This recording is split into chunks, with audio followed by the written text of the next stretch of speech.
और study with ज्ञान प्रकाश में आप सभी का हार्दिक स्वागत। दोस्तों 12 जुलाई का डेली एमसीक्यूज ये आपके channel only GS master class पर अपलोड किया गया था, जिसे बहुत कम लोगों ने वॉच किया और कई सारे लोगों के मैसेज है कि सर 12 जुलाई का जो डेली एमसीक्यूज है ये वीडियो अपलोड नहीं हुआ क्या। तो आज मैं इसकी एक कॉपी इस चैनल स्टडी विद ज्ञान प्रकाश पर भी डाल रहा हूँ। तो आप लोगों ने अगर अभी तक ओनली जीएस मास्टर क्लास को सब्सक्राइब नहीं किया है तो सब्सक्राइब कर लीजिए, क्योंकि ये जो चैनल है इस पर हम थियरी और जीएस की पढ़ाई करते हैं। लिंक वीडियो के डिस्क्रिप्शन में है। तो चलिए देखते हैं 12 जुलाई के टॉप डेली एमसीक्यूज। पहला क्वेश्चन है, पेरिस समर ओलंपिक 2024 में भारत की ओर से ध्वजवाहक कौन होंगे। तो फ्रेंड्स, ये जो पेरिस समर ओलंपिक है इसमें भारत की ओर से ध्वजवाहक बने हैं पीवी सिंधु और शरत कमल, यानी कि आपका उत्तर बनेगा ऑप्शन सी। ठीक है, इसको आप याद रखिए। और भारतीय ओलंपिक संघ आईओए ने घोषणा की है कि भारत पेरिस 2024 ओलंपिक में 2 ध्वजवाहकों की परंपरा को जारी रखेगा, जो कि टोक्यो ओलंपिक 2020 में स्थापित की गई थी। याद रखिए कि भारतीय ओलंपिक संघ के जो वर्तमान में अध्यक्ष हैं पीटी उषा जी हैं। भारतीय ओलंपिक संघ की स्थापना होती है 1927 में, हेडक्वार्टर इसका नई दिल्ली में है। अगला क्वेश्चन है, हाल ही में बीएसएफ के द्वारा कहाँ पर ग्रो विथ द ट्रीज अभियान को स्टार्ट किया गया है। ग्रो विथ द ट्रीज नामक अभियान ये स्टार्ट किया गया है जम्मू कश्मीर के श्रीनगर में। और ये भी ध्यान दीजिएगा कि इस अभियान को बीएसएफ और स्टेट बैंक ऑफ इंडिया ने मिलकर स्टार्ट किया है। आपका अगला क्वेश्चन है, पेरिस ओलंपिक 2024 के लिए भारत का सेफ डी मिशन किसे नियुक्त किया गया है। तो फ्रेंड्स, पेरिस ओलंपिक 2024 में भारत के जो सेफ्टी मिशन है, पहले इस पद पर मैरी कॉम जी को नियुक्त किया गया था। उन्होंने अपने स्वास्थ्य कारणों से इस्तीफा दे दिया है। अब नए सेफ्टी मिशन होंगे गगन नारंग, यानी कि इस क्वेश्चन का ऑप्शन ए सही है। तो ध्यान दीजिएगा सेफ्टी मिशन की जिम्मेदारियाँ क्या होती हैं। ओलंपिक दल के लिए सेफ्टी मिशन की भूमिका बहुत ही इम्पोर्टेंट है।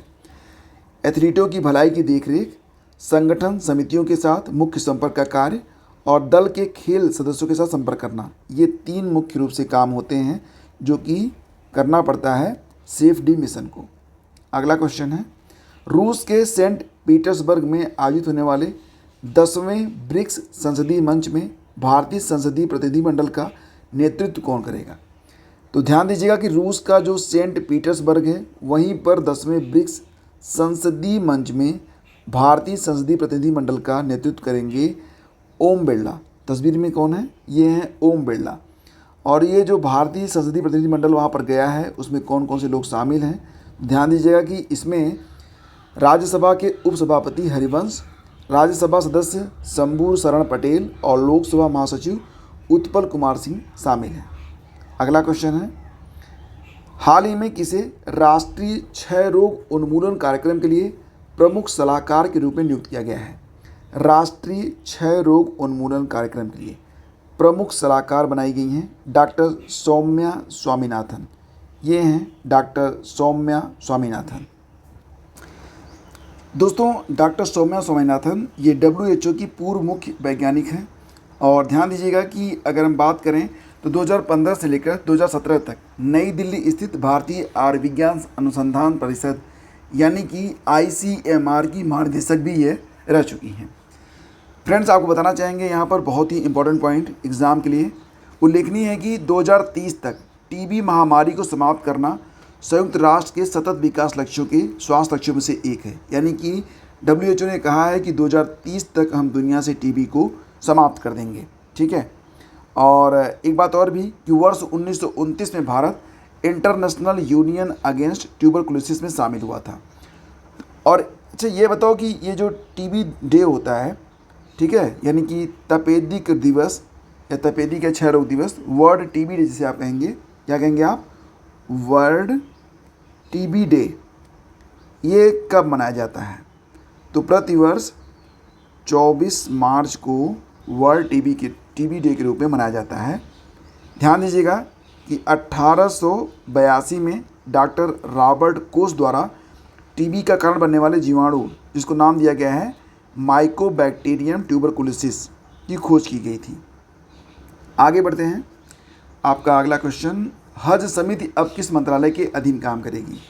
तो फ्रेंड्स, हज समिति को अब अल्पसंख्यक मामलों के मंत्रालय के साथ ऐड कर दिया गया है। अगला क्वेश्चन है, भारत और रूस ने वर्ष 2030 तक व्यापार को कितने अरब डॉलर तक पहुंचाने का लक्ष्य रखा है? हाल ही में प्रधानमंत्री मोदी ने अपनी 3 दिवसीय विदेश यात्रा के दौरान 2 देशों की यात्रा की है।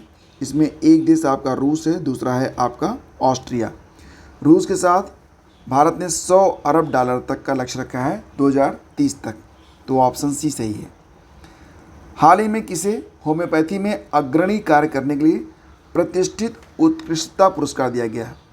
प्रतिष्ठित उत्कृष्टता पुरस्कार होम्योपैथी में अग्रणी कार्य करने के लिए दिया गया है किसको? डॉक्टर अर्पित चोपड़ा को। विकल्प ए आपका सही है। हाल ही में किसने पेरिस ओलंपिक में भारतीय टीम को स्पॉन्सर करने की घोषणा की है? पेरिस ओलंपिक में भारतीय टीम को स्पॉन्सर करेगा कौन सा ग्रुप? तो फ्रेंड्स, इसका आंसर हो जाएगा अडानी ग्रुप, रिलायंस ग्रुप और टाटा ग्रुप में सही जवाब है option A, Adani group. Paris Olympic ये 33वां संस्करण होगा और ये 26 जुलाई से 11 अगस्त तक चलेंगे। हाल ही में विश्व बौद्धिक संपदा संगठन के अनुसार जनरेटिव AI पेटेंट दायर करने वाला दुनिया का शीर्ष देश बन गया है चीन। ऑप्शन सी सही है।